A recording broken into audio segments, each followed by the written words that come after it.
This is Steven Jay Rubin, and he's an author, a film historian, a podcaster, producer, a documentarian, and a whole bunch of other things. And he's really good at everything that he does. I'm a film lover. I love really good films, and I know at one time you used to critique films and write feature stories about them in huge detail. I called myself a film archaeologist. I would go to the original filmmakers and write a story based on their remembrances. You have one book called The Encyclopedia of James Bond Movies. What's inside the book?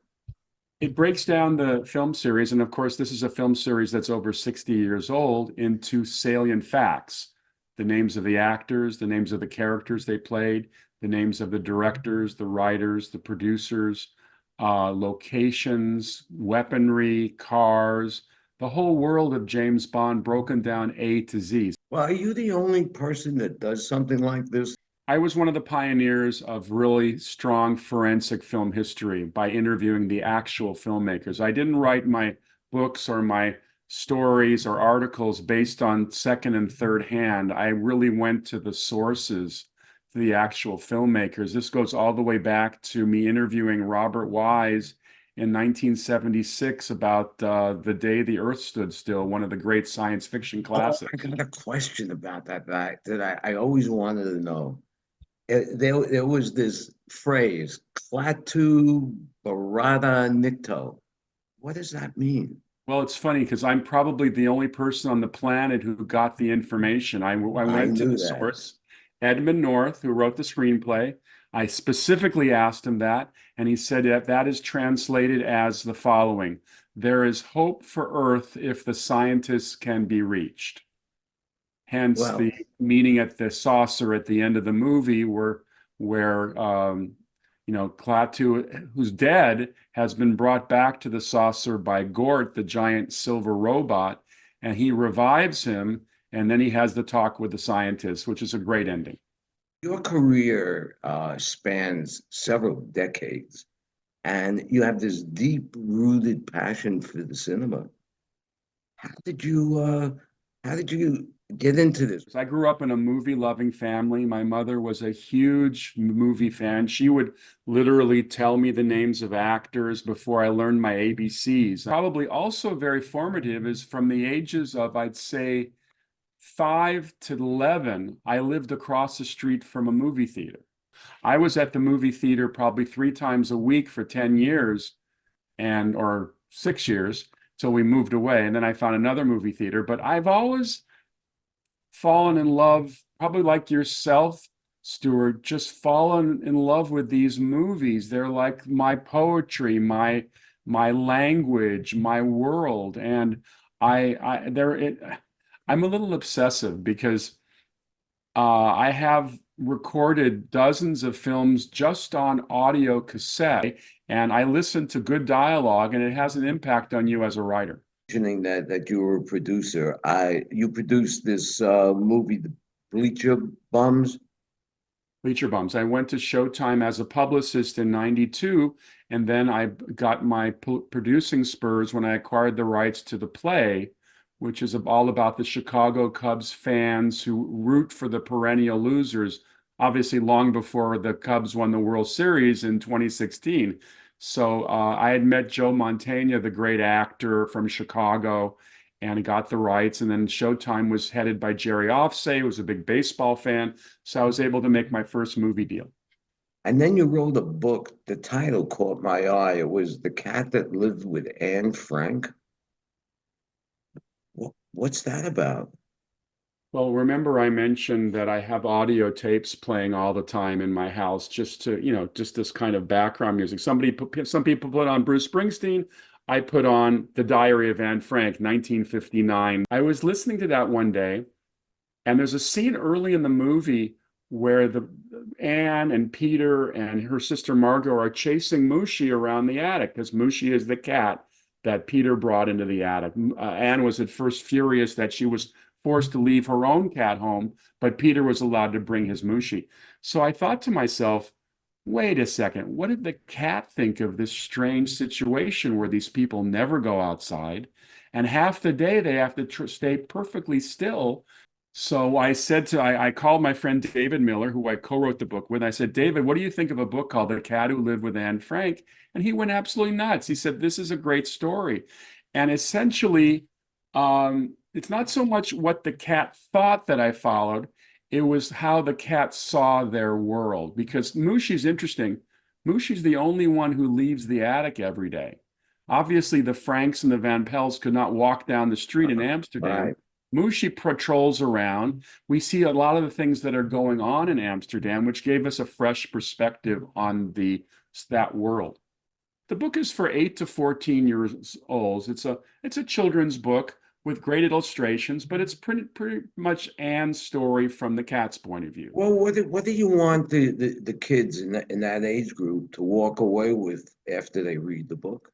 I want them to know that this actually happened, that these are not events made up by some, author somewhere who created out of thin air, that this is history. By telling the story through the point of view of a cat, you kind of gently introduce a very dark subject to the kids.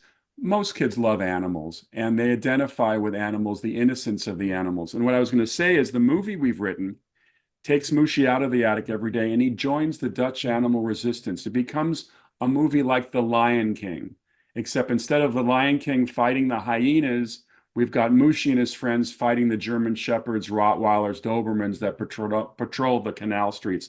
So it's a big metaphor, and metaphoric stories have a tendency to sit well with audiences, young people, because they Yeah, begin to identify with the characters. So it's a big mission of ours to get this movie made, and that's one of the things we're working on right now. that sounds wonderful. Do you have any other projects that you're working on? Well, Billy Reback, who is my other writing partner, Billy Reback is an honored comedy writer from television. He worked on that Tim Allen show, Home Improvement, for 5 years. So Billy and I have been writing a number of comedy features. Our favorite is called Because. Now I'll ask you, Stewart, what do you think the movie's about? Let me guess.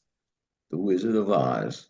Okay, thank you. Thank you. Our protagonist is a teenage high schooler who is completely obsessed with The Wizard of Oz.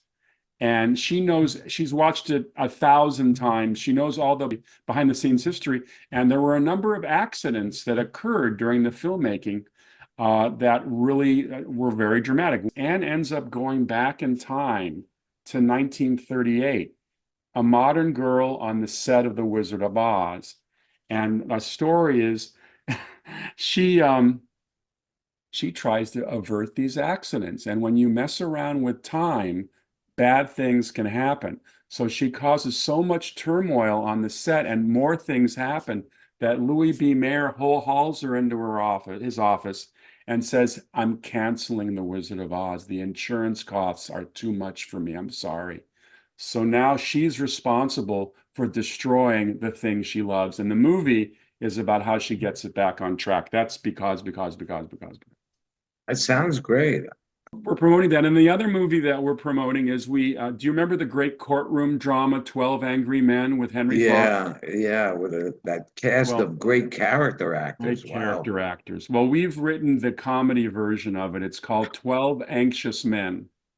And it's about the most dysfunctional jury in the history of jurors. Two of the jurors are conjoined twins.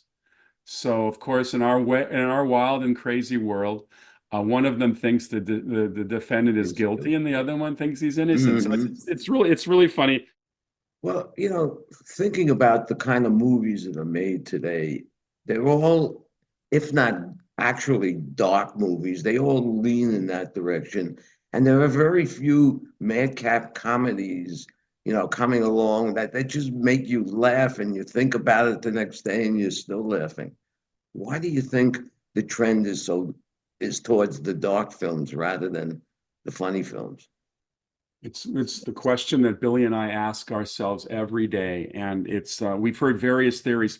American films do not translate comedy overseas. American comedy doesn't translate, which of course sounds ridiculous, but there are 380 million people in North America. They can't enjoy a good feature comedy.